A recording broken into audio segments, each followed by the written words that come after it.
Hi friends, welcome to serial அரங்கம். இந்த serial அரங்கம் சேனலுக்கு உங்கள் எல்லாரையும் அன்போடு வரவேற்கிறேன். இன்றைக்கி தேதி ஜூலை 28. இன்றைக்கி அழகே அழகு சீரியல் என்ன நடந்திருக்குன்னு பார்க்கலாமா? டைட்டிலே மாஸாக இருக்குங்களா? சொல்லப்போனால் இன்றைக்கி ரெண்டு மருமகளுமே மாஸ் காட்டுறாங்க. இந்த மாமியார் ஒரு வழி ஆகிடுறாங்க. இதை தாங்க நாங்கள் எதிர்பார்த்தோம். இந்த மாதிரி ஒரு மாமியார் எல்லாம் சும்மாவே விடவே கூடாது. நம்ம ஒன்றும் அவங்கள கஷ்டப்படுத்த போகிறது கிடையாது. ஆனால் எது சரி எது தப்புன்னு சொல்லிட்டு அப்புறம் அவங்களுக்குலாம் யார் தான் சொல்லித்தரது? இதோ மருமகளுங்க பாடம் எடுக்க ஆரம்பிச்சிட்டாங்கல்ல. இப்போ பார்த்தா ரேவதி வழக்கம் போல் வாய்ஸ் மெசேஜ் அனுப்பிட்டுருக்காங்க.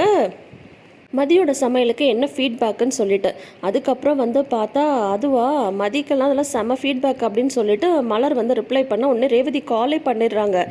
மதியோட சமையல் அப்பா அம்மாக்கெலாம் பிடிச்சிருந்ததா அப்படின்னு சொல்லும்போது அதெல்லாம் பயங்கர ஃபெயிலியருங்க, ஏங்க கேட்குறீங்க அப்படின்ற மாதிரி மதி சொல்கிறாங்க. நானும் டேஸ்ட் பண்ணி பார்த்தேன் ரேவதி, எல்லாமே கரெக்டாக தான் இருந்தது. ஆனால் உங்கள் அப்பா அம்மாவுக்கு தான் மதியோட சமையல் பிடிக்கல அப்படின்னு சொல்கிறாங்க. மதி விதவிதமாக நம்ம வீட்டில் எப்பயும் இருக்கிற மாதிரி சமைக்கல தான், ஆனால் செஞ்சதை நல்லாவே செஞ்சுருந்தா. ஆனால் உங்கள் அப்பா அம்மாவுக்கு தான் அதை ஏற்றுக்க மனசு இல்லை. இதில் மலரோட சமையல் மாதிரி இல்லைன்னு வேற சொல்கிறாங்க அப்படின்னு சொல்கிறாங்க மலர். ஒன்று ரேவதி சொல்கிறாங்க, ஒரு நாள் கூட என்னை பாராட்டினதே இல்லையே, நீங்கள் கேட்க வேண்டியதுதான் அண்ணி அப்படின்னு சொல்லும்போது விட்டேனா நான் கேட்டுட்டேனே, இது நாள் வரைக்கும் என் சமையல் நல்லா இருக்குன்னு ஒரு நாள் கூட நீங்கள் சொன்னதே இல்லையே அப்படின்ற மாதிரி கேட்டுட்டேன் அப்படின்னு சொல்கிறாங்க. அண்ணி நிஜமா நீங்களும் இப்போ மதியோட கூட்டணி சேர்ந்தாச்சா அப்படின்னு ரேவதி கேட்கும்போது உடனே அதுக்கு அவங்க என்ன பதில் சொன்னாங்க அப்படின்னு கேட்குறாங்க ரேவதி. அவங்க எந்த பதிலுமே சொல்லலை. நான் சொன்னது காதலே விழாத மாதிரி எழுந்து போயிட்டாங்க அப்படின்ற மாதிரி மலர் சொல்லிட்டு இருக்காங்க.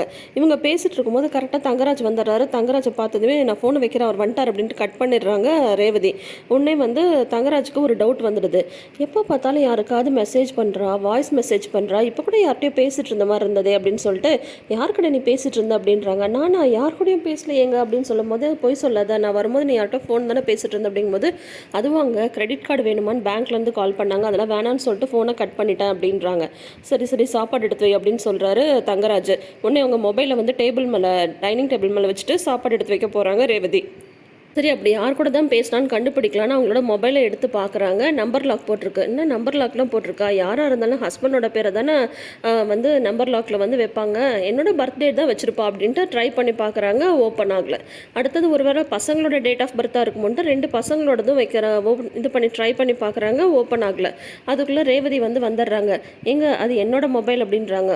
ஓ, இது உன்னோட மொபைலா? நான் கூட என்னோடதுன்னு நினச்சேன் அப்படின்னு சொல்லிட்டு ஃபோனை வச்சிடுறாங்க. உடனே ரேவதி அப்பாடா தப்பிச்சேன் அப்படின்ற மாதிரி தோணுது அவங்களுக்கு. இப்போ ராகவன் சாப்பிட்டுட்டு உண்ட களைப்பில் ரூமில் இருக்காரு. உடனே லக்ஷ்மி வராங்க. கொஞ்ச நேரம் படுத்து தான் ரெஸ்ட் எடுங்களேன், நேற்று நைட்டே நீங்கள் சரியாக தூங்கவே இல்லை அப்படிங்கும்போது நம்ம வீட்டில் நிம்மதியாக தூங்குற மாதிரியா சூழ்நிலாம் இருக்குது, என்னென்னவோ நடக்குது, ஒன்றும் சொல்கிறதுக்கு இல்லை அப்படின்னதும் அமைதியாக இருந்த வீடு எங்கேருந்து தான் புயல் மாதிரி சேர்ந்தானே தெரியல, வீட்டில் நிம்மதியே இல்லாமல் போயிடுச்சு அப்படின்னு சொல்லிட்டு லக்ஷ்மி நீங்கள் அதெல்லாம் போட்டு மனசில் யோசிச்சுட்டு இருக்காதீங்க, நீங்கள் தூங்கி ரெஸ்ட் எடுங்க, அவளை நான் பார்த்துக்கிறேன் அப்படின்ற மாதிரி சொல்லிட்டு போகிறாங்க. இப்போ இந்த மலர் வேற கூட சேர்ந்துட்டா, என்ன பேசினாலும் கூட அவளுக்கு சப்போர்ட்டிவாக பேசிட்டு இவளுமே நம்மளை எதிர்த்து பேச ஆரம்பிச்சிட்டா அப்படின்ற மாதிரி வர சொல்லிட்டு வெளியில் வராங்க. அப்போ மதி நார்மலாக மொபைல் பார்த்துட்ருக்காங்க. உடனே என்ன இவ மொபைல் பார்த்துட்ருக்கா, அவளை சும்மா விடக்கூடாது அப்படின்னு சொல்லிட்டு உடனே மதி துணியெல்லாம் துவைக்கிறதுக்கு பின்னாடி எடுத்து போட்டு வச்சுருக்கேன், 2 பக்கெட்டில் துணி இருக்குது, பச்சை கலர் பக்கெட்டில் இருக்கிற துணியெல்லாம் வாஷிங் மிஷினில் போட்டுரு, இன்னொரு பக்கெட்டில் இருக்கிற துணியெல்லாம் கையில் துவைச்சிடு அப்படின்றாங்க. ஓ சரி அப்படின்னு சொல்லிட்டு உடனே மதி போகிறாங்க. வாஷிங் மிஷினில் போடுற துணியெல்லாம் வாஷிங் மிஷினில் போட்டுடுறாங்க. அதுக்கப்புறம் இன்னொரு பக்கெட்டில் துணி இருக்குது, அதை சோப் தண்ணியில் நனைச்சி வைக்கலாம் அப்படின்னு சொல்லிட்டு பார்க்கும்போது அதில் டவலு இதெல்லாம் இருந்துகிட்ருக்கு, அதெல்லாம் ஓகே. அதுக்கப்புறம் பார்த்தா அவங்க மாமனாரோட இன்னர்ஸ் இருக்குது. அதை எடுத்து பார்த்ததுமே இவங்களுக்கு செம கோவம் வந்துடுது மதிக்கு.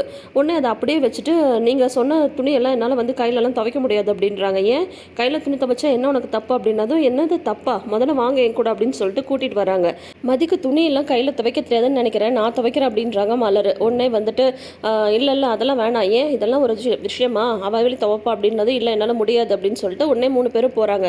போனால் ஏன் துவைக்க முடியாது அப்படின்னது, என்னது இது அப்படின்னு சொல்கிறாங்க.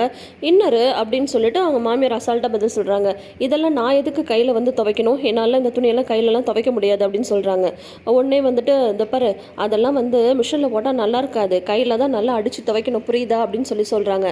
கையில் அடித்து துவைக்கணும்னா இது யாரோடதோ அவங்க தான் துவைக்கணும், என்னாலாம் துவைக்க முடியாது அப்படின்னது, ஏன் உங்கள் அப்பா அதெல்லாம் நீ துவைச்சது இல்லையா அப்படின்றாங்க.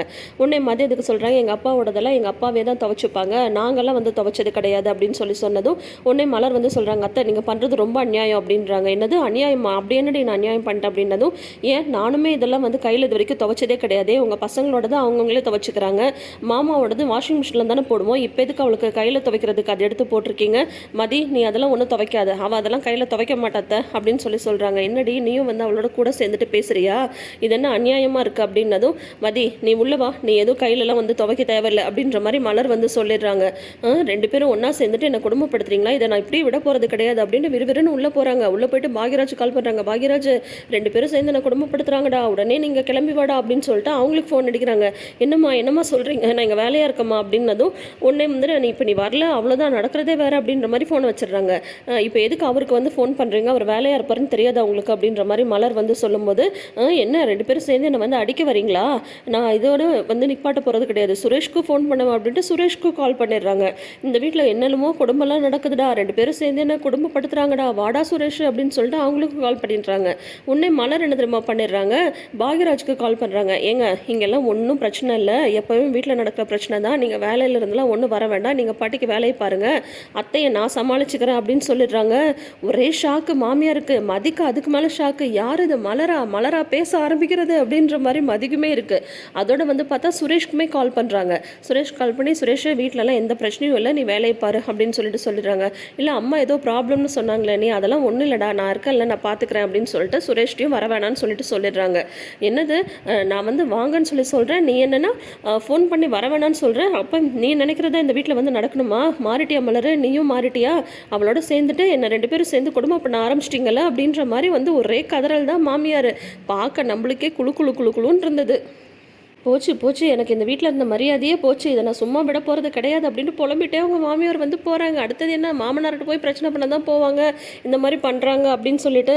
இப்போ வந்து பார்த்தா மதி வந்து என்னங்க நீங்களா இது அப்படின்னு சொல்கிறாங்க. பின்ன என்ன மதி, நானும் வந்து பார்த்துட்டே இருக்கேன், இத்தனை நாள் வரைக்கும் இன்னர்ஸ்லாம் நானே கையில் துவைச்சது கிடையாது, அவங்க வேணும்னே வந்து உன்னை கஷ்டப்படுத்துறதுக்காக தான் இந்த மாதிரிலாம் பண்ணிகிட்ருக்காங்க, இதெல்லாம் அப்படியெல்லாம் விடவே கூடாது, நீ ஒன்றும் கவலைப்படாத, நான் வந்து பார்த்துக்கிறேன், என்ன வந்ததுக்கப்புறம் எல்லார்ட்டையும் வந்து புலம்புவாங்க, அதெல்லாம் சமாளிச்சுக்கலாம் விடு அப்படின்னு சொல்லிட்டு மலர் வந்து பேசும்போது, ஆஹா கமான் மலர் கமான் அப்படின்ற மாதிரி நம்மளுக்கே சொல்லணும்னு தோணுது. ஆனால் சூப்பரான எபிசோடாக தான் இன்றைக்கி வந்து இருந்தது.